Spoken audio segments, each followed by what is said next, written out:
écoutez Europe 1, il est 8h18. L'interview politique d'Europe 1, Jean-Pierre Elkabbach. Vous recevez ce matin le président du conseil départemental et député des Alpes-Maritimes, Éric Ciotti. Messieurs, c'est à vous. Et d'abord, je lui dis bienvenue pour cette première entre nous. Éric Ciotti, bonjour. Bonjour. Voici un an, la tuerie djihadiste déclenchait une réaction unanime de tous les Français. Résistance et union. Face à l'ennemi commun, le terroriste qui rôde et qui peut frapper encore bientôt, est-ce qu'il faut entretenir un état d'union, d'esprit d'union ? Oui, je le crois. Je crois qu'on n'a qu'une seule réponse à apporter, celle de l'unité face à ceux qui veulent nous détruire. On est dans une situation de guerre. Tout le monde l'a dit, il faut gagner cette guerre. Et pour gagner cette guerre, il faut être unis. D'accord, mais alors pourquoi cette impatience que vous avez à rompre les uns et les autres l'union et la solidarité nationale, dont une fois encore, vous venez de dire qu'elle est nécessaire aujourd'hui? L'unité ne dispense pas de la lucidité, parce que la lucidité est le gage de l'efficacité pour combattre le terrorisme. Il y a eu des failles, beaucoup l'ont dit, dans ce qui s'est passé au moment du 7 janvier. On le sait de plus en plus aujourd'hui. Avant le 13 novembre, il faut en tirer toutes les conséquences. C'est pour ça que nous demandons d'ailleurs une commission d'enquête, non pas pour instruire une polémique comme les socialistes l'avaient fait au moment de l'affaire Mera, mais pour être plus efficace, pour mieux protéger les Français. Oui. Comment vous écrivez cohérence, vous ? C'est la continuité dans les propositions. Non, avec un C ou un K-O. Parce que là, on ne voit pas très bien où vous allez. Mais on va y venir. Je crois que c'est le gouvernement qui donne cette image aujourd'hui, et le président de la République. Justement, le président de la République présente ses vœux aux forces de sécurité qui ont été si souvent mises à contribution, et y compris les 10 000 soldats sentinelles. Du plan Sentinelle. Quand on vous écoute, alors elles ne méritent pas l'hommage et la gratitude unanime, les forces de sécurité ? Bien sûr, parce que ce sont elles qui sont en première ligne. Il va rendre hommage à des gens qui ont failli. Non, c'est pas eux qui ont failli, c'est ceux qui étaient en responsabilité, qui n'ont pas forcément donné les outils juridiques, l'organisation adaptée, les directions opportunes, un cap diplomatique totalement incohérent. N'oublions pas la responsabilité de ce qui se passe au Moyen-Orient, dans le terrorisme sur notre territoire. Et la France a été totalement... Oui, mais avec une forme d'incohérence totale depuis 3 ans. Oui, la faute à qui ? On ne va pas revenir sur la politique étrangère. Mais apparemment, ce matin, le président de la République veut donner à la police les outils, les moyens légaux d'action dont elle a besoin. À ce moment-là, vous direz oui. Dont une loi sur la légitime défense que j'avais proposée à l'Assemblée nationale en avril et que le gouvernement avait rejetée. Donc, naturellement, on la soutiendra. Mais pourquoi autant de temps perdu ? Il a fallu le 13 novembre pour que le gouvernement vienne à la lucidité. La cohérence des deux côtés, par exemple. Non, nous on a totalement été cohérents dans nos propositions. J'ai voté les 5 textes. Il y a eu 5 textes contre le terrorisme. Je les ai tous soutenus. C'est pas ce qu'avait fait M. Hollande au moment de l'affaire Mera, rappelez-vous. 2010, Nicolas Sarkozy proposait la déchéance de nationalité. Et il avait raison. Sans résultat. François Hollande, qui l'a rejeté, l'accepte et l'a fait voter.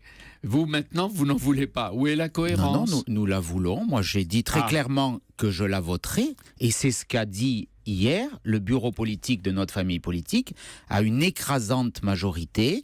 Nous voterons cette réforme constitutionnelle dans ce souci que nous rappelions tout à l'heure d'unité et de cohérence. Vous voterez la révision de la Constitution. Je la voterai, et nous avons posé en même temps des exigences, notamment que ça ne soit pas un marché dû, parce que la réforme n'oblige pas à ce qu'il y ait un texte d'application.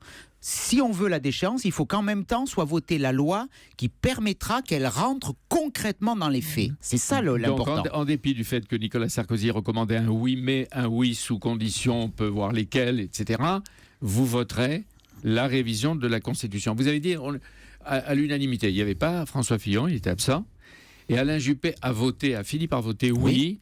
Mais expliquez-moi, si vous avez la réponse, pourquoi les 3 principaux officiers de Alain Juppé ont voté contre ? Alors là, ça dépasse totalement mes compétences. J'ai pas d'explication. Alain Juppé a voté oui, je regarde ça. C'était cohérent ? J'ai pas de commentaire à faire sur l'organisation de la famille Juppé, mais voilà, Alain Juppé a voté pour, c'est l'essentiel. Quand on les voit comme ça ensemble, est-ce que vous avez le sentiment que psychologiquement, Nicolas Sarkozy baisse les bras en ce moment ? Moins que jamais. Hier, il a au contraire donné le cap d'une famille qu'il a rassemblée, qu'il a réunifiée. Voilà, notre famille, il y a plus d'1 an, a failli disparaître. Nous avons failli disparaître. Aujourd'hui, les Républicains sont le premier parti de France en termes d'adhérents, en termes d'élections. Il y a des difficultés, mais aujourd'hui, je crois qu'on est sur le bon chemin. Grâce à Nicolas Sarkozy. Je pense que vous avez lu, pour un État fort, le livre Programme d'Alain Juppé, que nous avons traité, invité ici avec Absolument. Thomas Soto, toute l'équipe d'Europe 1, et qui s'affirme, paraît-il, et puis il a dit lui-même, nettement plus à droite. Il est le chouchou des sondages aujourd'hui. Est-ce qu'il veut amplifier son avance sur ses rivaux des prochaines primaires pour les décourager? Est-ce qu'il peut les décourager, y compris Nicolas Sarkozy? Est-ce qu'il peut y parvenir? Il ne faut pas qu'il y parvienne, parce que l'intérêt de cette primaire, c'est justement qu'il y ait le débat. On a la chance d'avoir des personnalités de grand talent. Un président de la République, un ancien président de la République, Nicolas Sarkozy, 2 anciens premiers ministres. Donc c'est une belle affiche. Il faut qu'elle ait lieu, il faut qu'elle se déploie autour d'idées, pas simplement de personnalités. Donc on est dans ce débat, pour moi, il est plutôt positif. Il y a plus d'avantages que d'inconvénients, même si il y a des risques. Et c'est pour ça que j'avais souhaité que les primaires soient un peu avancées pour qu'on privilégie ce qui rassemble, l'unité derrière celui qui sera choisi, alors que là, on est plutôt dans la distinction, on va dire. Surtout que Jean-Christophe Cambadélis disait hier que les socialistes vont jouer toute l'année, y compris au moment où vous allez faire vos primaires, au mois de novembre, le rassemblement, l'unité. On aura donc d'un côté ceux qui se rassemblent et de l'autre côté ceux qui se divisent. Même si c'est artificiel, ça sera ça. C'est un risque que j'ai pointé. Pour J'ai Brice pas été écouté, je regrette un peu. Pour Brice Hortefeux, Alain Juppé évolue vers les propositions de Nicolas Sarkozy. Il est en train presque de faire croire que Alain Juppé devient un sarkozyste de plus. Quand vous les voyez tous les deux. Moi, les propositions d'Alain Juppé me conviennent parfaitement. D'ailleurs, il a repris certaines des propositions que j'avais formulées, ma loi contre l'absentéisme scolaire. Et ces propositions sont inscrites, nous en avions débattu lors de la Convention des Républicains. Rien là-dedans n'est contraire à ce que nous avions déjà dit. Donc c'est normal, ceci dit, on est dans la même famille politique, on pense la même chose. Oui, il faut le montrer. Aujourd'hui, je voudrais vous dire... je voudrais vous poser une question, Éric Ciotti. Je vous regardais au mois de décembre, la veille de Noël, après avoir entendu Christiane Taubira à Alger, qui n'était pas mandaté pour dire que la déchéance allait être enlevée de la Constitution, vous aviez accusé le président de la République de parjure, d'indignité, de mensonge. Le lendemain, François Hollande confirmait son annonce faite au Congrès de Versailles. Est-ce que vous vous êtes trompé? Est-ce que vous pouvez reconnaître que vous vous êtes trompé? Parce que le lendemain, vous êtes passé à une autre attaque avec des grands mots, etc. Alors je me dis, est-ce que de temps en temps, un politique peut dire, ben là, j'ai fait une gaffe, je suis allé trop vite?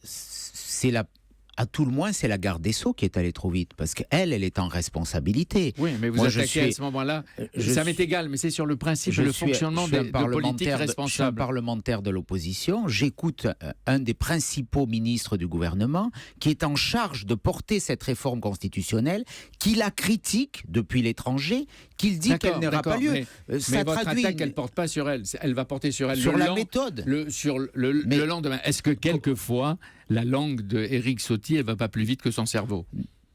Je ne crois pas. Je ne crois pas, parce que les événements nous donnent raison. Regardez ce qui se passe aujourd'hui, cette cacophonie générale.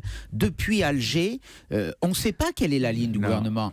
Nous ne savons pas comment tout cela va finir. Chaque jour, il y a une version différente. C'était la déchéance pour tous. Vous avez raison. Manuel Valls l'a clos hier. Moi, j'appelle le gouvernement à la dignité. Ce qui se passe est totalement indigne aujourd'hui.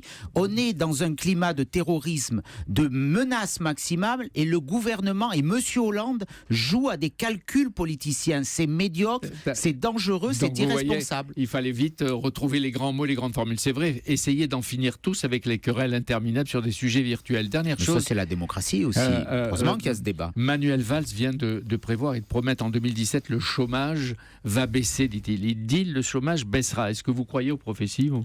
Après la pluie vient le beau temps, c'est de même nature.